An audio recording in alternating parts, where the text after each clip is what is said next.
Welcome to Our Girl Relationships. On this channel, we talk about problems people face in their day-to-day lives. Let's start with a video. My relationship with my parents had never been smooth, and I have bad memories of them only.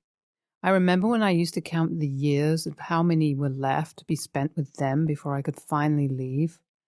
My dad is a narcissist and loves to control the lives of others. My mom, on the other hand, says and does whatever my dad asks her to. It feels like my dad has diminished her personal opinion over the years they've spent together. I was 14 years old when my dad suspected that I was dating a guy from my school, and he literally threatened that he would kill me. He did not even listen to me, that the guy was just my friend. And even if he was my boyfriend, why did he have a problem with it? My mom came to my room and told me that I was too young for things like that, and she never thought that I would grow up to be a slut. I could not believe my ears. That was the time I had decided that I was going to leave the house as soon as I turned 18, as that was more than enough. My dad used to control everything in the house, and if we had to go out or were invited to a party, it depended on him if he would allow us to go or not. This made our life a living hell, and all we thought about was leaving that place. I was in high school when I was hired at a superstore nearby and started to earn money. My dad would take every penny I had earned and would tell me that I was staying at his place. I had to contribute to the expenses. I told him several times that I would complain to the police, to which he would reply that he would then kick me out the same day and I would end up on the streets. This was the only fear that kept me in that house, and I could not stand up for myself. When I graduated high school, I had to get into a college, but my dad told me that he was not going to support my education further, as he had already spent a lot of money on my education. Just to mention that I had been going to public schools and there were no such expenses he had to bear. I was, of course, not able to take admission to college that year, but that year turned out to be the best of my life. I got hired as a waitress in a 5-star restaurant and started earning well. I told my parents that I was going to leave and would never see them again. My mom told me that they were glad to be rid of me and would love to never hear from me again. I rented a private room and moved out of my parents' house. I secured admission to college for a bachelor's in business administration, and for the first time in my life, I felt fulfilled and happy. My routine was tough, as I had to attend college in the morning, and then I'd work at the restaurant, and then I'd study till late for college. That was the most hectic time of my life, but it was worth it. I completed my bachelor's and started applying for jobs. As soon as I secured a job in a company, I resigned from the restaurant and took the admissions for my master's. I had been a very motivated and driven person forever, but my family never supported me in anything. After I graduated master's, I already had work experience and did not face any difficulty in landing a job in a reputable company. I celebrated that with my friends and posted about that on Facebook. As my siblings were still added on Facebook, the news reached my family in no time. My siblings congratulated me and told me that they were proud of me. A few days later, I received a text from my dad that he was proud of me and always believed in me. That made me very emotional, and I thought he meant that, but I was wrong. I received a parcel from my family, and I had no idea what it contained. When I tore the envelope open, there was a bank statement that said that a certain amount of loan that my dad had taken from the bank needed to be repaid. I called my dad and asked him what all that was about. My dad told me that he had taken the loan to set up a store, but his idea miserably failed, and now he was not even able to repay the loan. He went on and said that as I had landed a well-paid job, it was no big deal for me to repay the loan. I'm still unable to understand how my parents could be this cold and insensitive, and what made them think that I have forgotten everything they did to me. I swear I'm going to deal with them the way they dealt with me. I sent my parents a parcel containing a letter that said that I didn't even recognize them, as I had no family. I went on and said that they had probably mistaken me for someone else. My dad called me the day he received the letter and told me that he did not know that I was still the cheap little girl and he thought I'd grown up. I told him that even though he did not change over the years and had managed to stay the same, so I guess I had inherited that from him. He told me that as I had mentioned that I had no family, that was because I did not deserve a family. I told him to have a great day, and I hung up.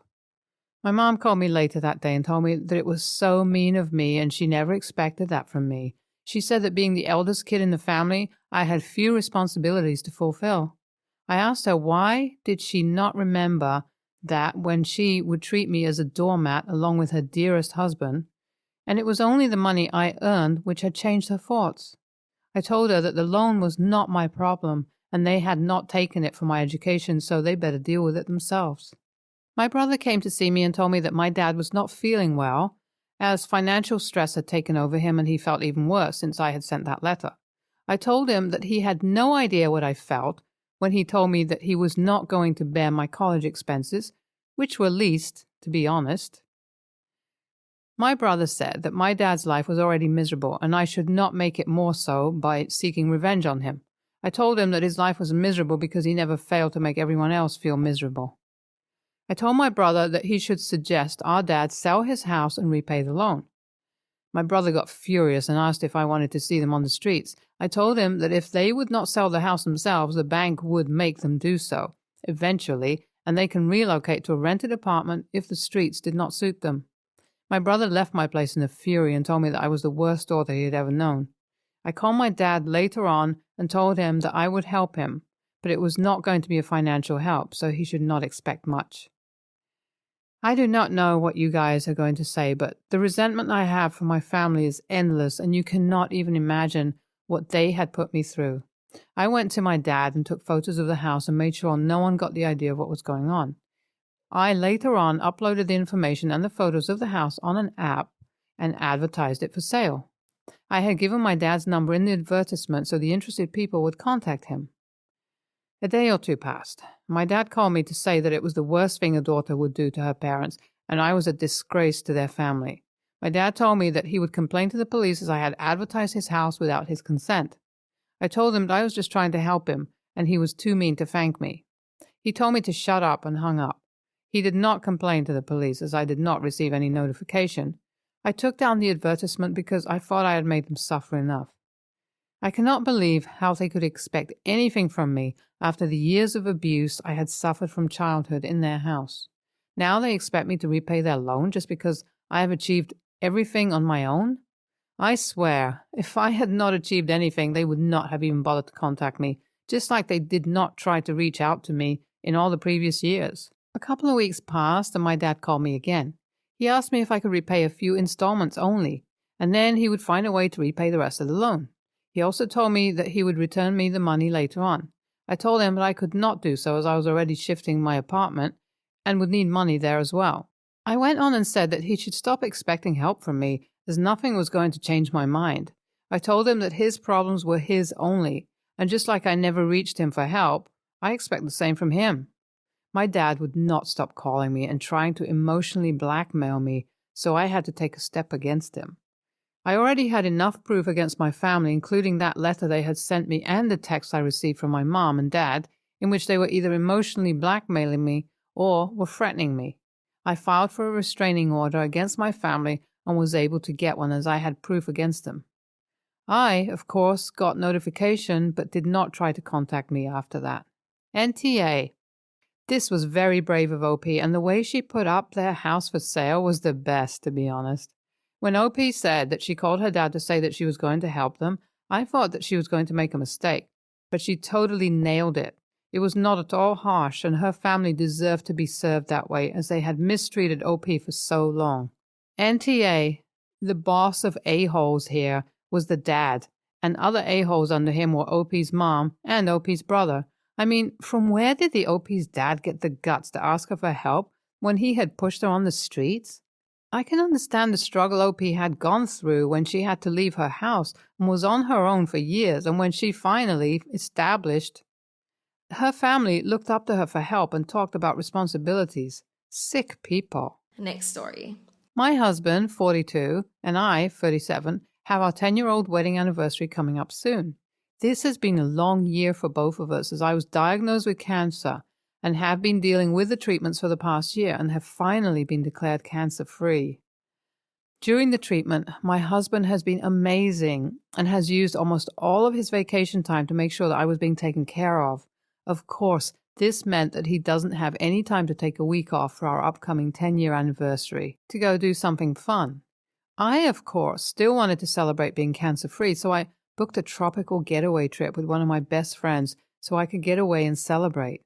Due to the scheduling of my friend, the only time that worked best for her was during the same time that my wedding anniversary falls on.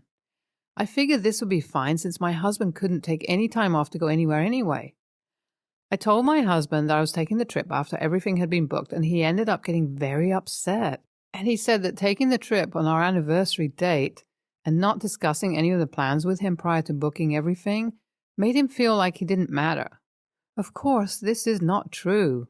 I still love him, but I really wanted to get away and have some time to have fun again. I told him that once he has some vacation time saved again, that he can book us a trip and we could enjoy some tropical time together then. I really didn't want him to feel like he wasn't allowed to do anything fun. AITA for planning a trip with my friend on my wedding anniversary date and not informing my husband until after everything was booked. I understand from the comments that I was being insensitive. The timing with my friend is that she really wanted to get away from the cold weather and do something warm before her job picks back up in the summer. I understand that my husband is so upset, and I'll talk to him later and let him choose anything that he wants us to do together after I get back, just to let him know that he's still important to me. I had to take some time to reflect on the messages and replies that I got. Some were very hurtful, which is fair. To answer a few questions brought up, I do have a job and was able to work reduced hours while using my sick days for appointments and the surgery recovery. My husband's work would not allow him to use his sick time for this, so he had to use his vacation days.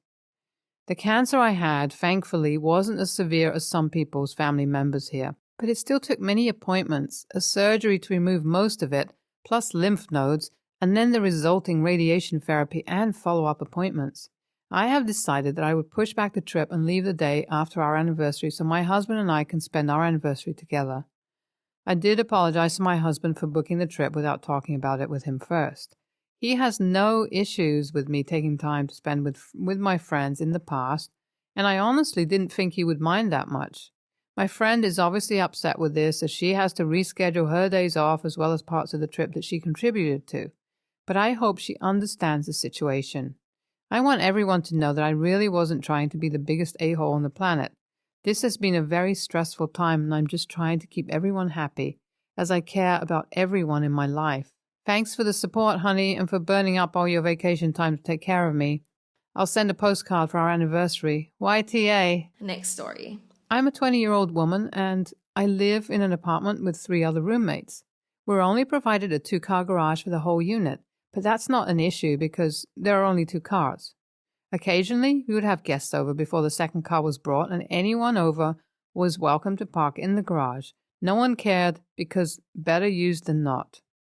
From the beginning, I've been charged $50 extra a month to park in the garage.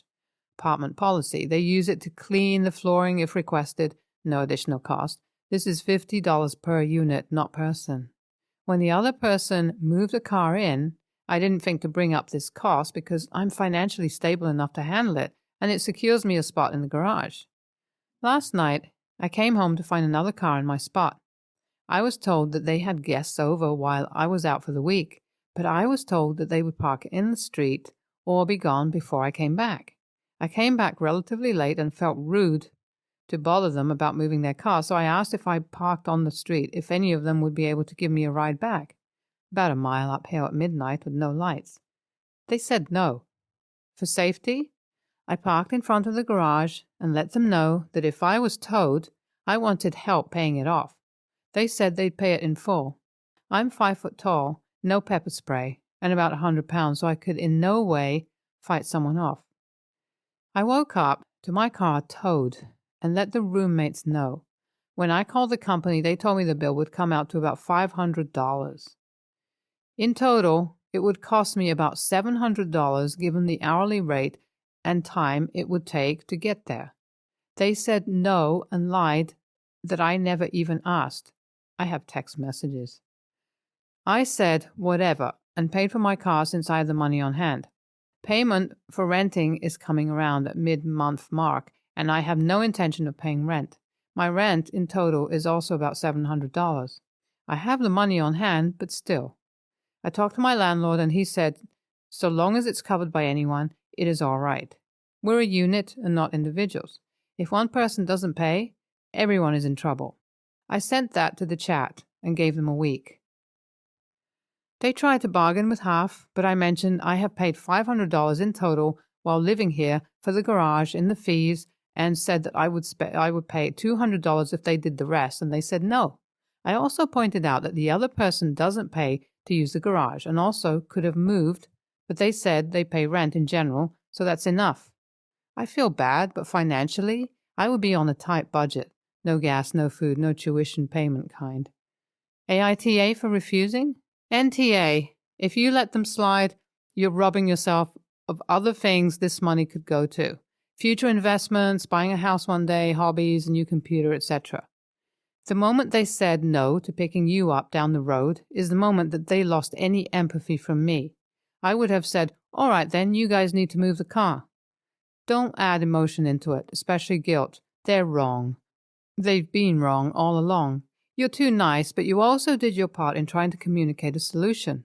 From now on, don't do anything extra for them unless they truly own up and apologize.